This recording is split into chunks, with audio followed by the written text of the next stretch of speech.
So ayan, magandang umaga sa inyo mga kapar natin dyan, lalo na sa ating mga ka-signal user. Yan, kung yung nakikita po ang box na ito, no, ito po ngayon ang may problema ngayon, no.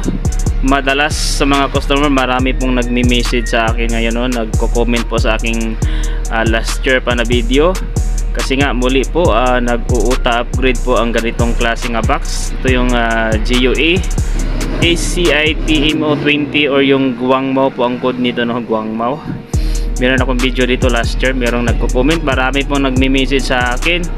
Kaya comment lang kayo, no, message lang kayo, i-PM nyo ako, bibigyan ko kayo ng libre po. Kaya po muli ko po ay papakita lang sa inyo, no, madalian lang paano siya maagapan. Kaya panoorin nyo po, no, ang ganitong klaseng box. Shout out po sa mga nag-comment, no, at nagtiwala sa akin, no, para maagapan ang kanilang box. Sana maagapan din ang inyong mga box, no. Kung na-cancel nyo, wag nyo kasi i-cancel nyo, hayaan yung mag-upgrade siya ng sarili niya. Kapag nag-uuta upgrade siya, lumalabas ka yung inyong TV screen, wag nyong patayin ang TV o kaya i-cancel ang kanyang pag-upgrade, kasi ito po ang mangyayari, mag-i9-9 siya mga kapar. So ayan, ipakita ko ulit sa inyo, no, madalian na lang para hindi masyadong mahaba. Kaya ito, panoorin nyo ang video para po may matutunan kayo at maagapan kung sakaling nag-i9-9 na po ang inyong mga ganitong klase nga box. So sa harapar, panoorin nyo ang video. So tara par, madalian na lang to para shortcut na lang. Ayan po, nakikita nyo, nag-i9-9 siya kasi nga nag-corrupt siya. At ito po yung hawak kong USB par. Dapat walang ibang laman ng inyong USB, kundi ang bini file mo lang ng refresh ng inyong box na nag-i9-9. Walang ibang laman ng inyong USB file. Yan ang nakikita, nag-i9-9. Bago yan, hatakin muna natin. Pwede dito tayo hatak kung nakasupply na yung box, yan, or pwede dyan mismo sa kanyang terminal port nya. Tapos isalpak natin ang USB na may lamang kaya dito na natin hatakin par, no? Hatakin muna natin bago natin isalpak. Tandaan nyo, hatakin nyo muna ang power supply bago nyo isalpak ang USB na may bin file para sa i9-9. Ayan po, ipakita ko lang sa inyo ang likuran po ng Guangmao box. Ito po may USB port, merong LNBN, ito yung galing sa plato na cable, at HDMI. So dito po natin ilalagay ang USB na may file. Ayan, dito po sa kanyang USB port. So ayan par, ito po ang aking USB. Pwede kayong gumamit ng 2 gig, no, hanggang pataas, hanggat maaari 2 gig lang. Pwede na yan, basta walang ibang laman na file, madidetect yan ng inyong box, no. At ito par, ipakita ko lang sa inyo, ito po ang ating pipindutin o ilulong press mamaya, no, kapag atin ang simula ng pag-upgrade ng kanyang new version. Ito po ating ilulumpress ang letter M. Habang nakalumpress, ito namang power supply, saka naman natin isasaksak, no. So ayan, tandaan nyo lagi, madali lang itong sundan par. Kapag ganitong klaseng box na Guangmao, ito po ang kanyang design sa kanyang mga power button.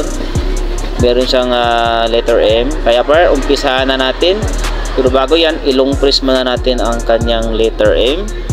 Ayan po, umpisahan na natin ilong press. Ayan, habang nakalong press tayo, huwag niyong bitawan. Salpak naman natin ang kanyang power supply. Ayan, at ating i-monitor sa kanyang TV screen at maging sa kanyang box. Ayan po, lumalabas na ang kanyang boot, at maya maya dyan lalabas na din ang kanyang USB.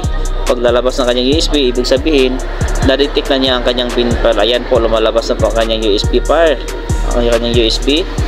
Ibig sabihin na-detect niya ang kanyang laman po ng USB, no.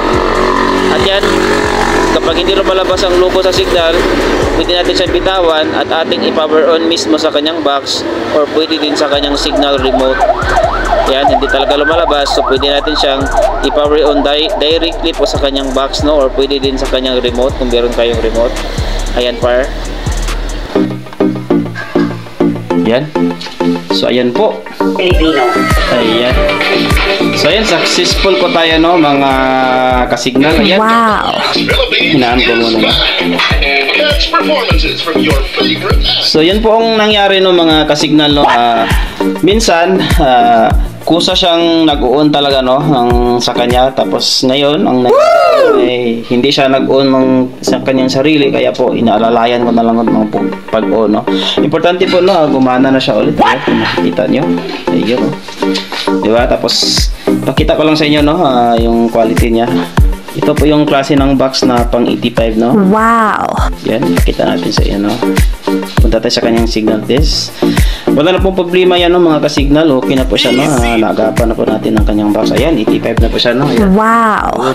Kasi po yung Guangbao na box na kagaya nito is pang 85 yung pinakasagad na. So, ayan po, no?